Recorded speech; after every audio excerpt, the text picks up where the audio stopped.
সংবিধান সংস্কার পরিষদের অধিবেশন আহ্বান নিয়ে আবারও তুমুল বিতর্ক হয়েছে সংসদে। এ বিষয়ে আলোচনার জন্য বিরোধী দলীয় নেতা নোটিশ দিলেও তা ভুল ধারায় উত্থাপন করা হয়েছে এবং প্রশ্নোত্তর পর্ব শেষ হবার আগে আলোচনার সুযোগ নেই বলে জানান সরকার দলীয় সংসদ সদস্যরা।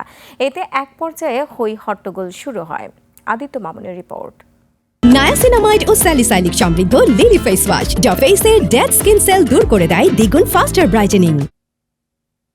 ছুটি শেষে দীর্ঘ 15 দিনের বিরতি ভেঙে রোববার দুপুরে বসে ত্রয়োদশ জাতীয় সংসদের প্রথম অধিবেশন। বিভিন্ন সংসদীয় এলাকার সড়ক যোগাযোগ, উন্নয়ন সহ সার্বিক বিষয়ে প্রশ্নের জবাব দেন সংশ্লিষ্ট মন্ত্রীরা। 126 কিলোমিটার সড়ক পাকাকরণের পরিকল্পনা রয়েছে।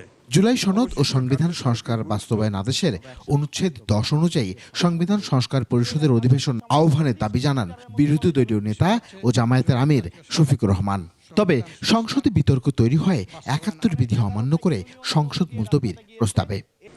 নোটিশের বিষয় হচ্ছে জুলাই জাতীয় সনদ, সংবিধান সংস্কার বাস্তবায়ন আদেশ 2025।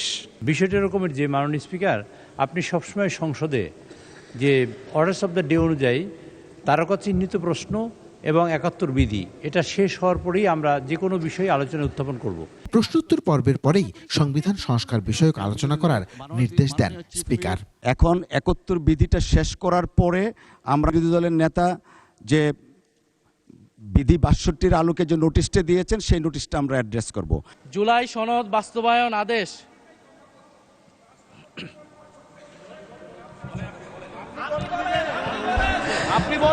মাননীয় সদস্য, আপনি বসুন দয়া করে।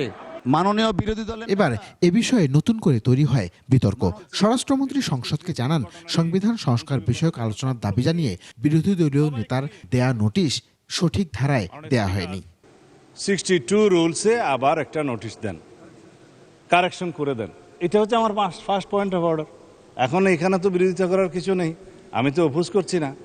আপনার এভরি রাইট আছে নোটিশ দিয়ে সংশোধিত করার এবং আপনি অ্যালাউ করার। কিন্তু যে নোটিশটা এখন আমাদের সামনে আছে এই নোটিশটা হচ্ছে 68। পুনরায় নোটিশ সংশোধন করে জমা দেওয়ার আহ্বান জানালে জামায়াতের সংসদ সদস্যরা হইচই সৃষ্টি করে। সেটা আপনি আগে সংশোধন করেন। মাননীয় সদস্যবৃন্দ, আপনারা বসুন। এছাড়া প্রথম অধিবেশনের কার্যসূচিতে বিভিন্ন জনগুরুত্বপূর্ণ বিষয়ে মনোযোগ দেওয়ার আহ্বানও জানান সরকারি দলের সংসদ সদস্যরা। আদিত্য মামুন, 21 টেলিভিশন, ঢাকা।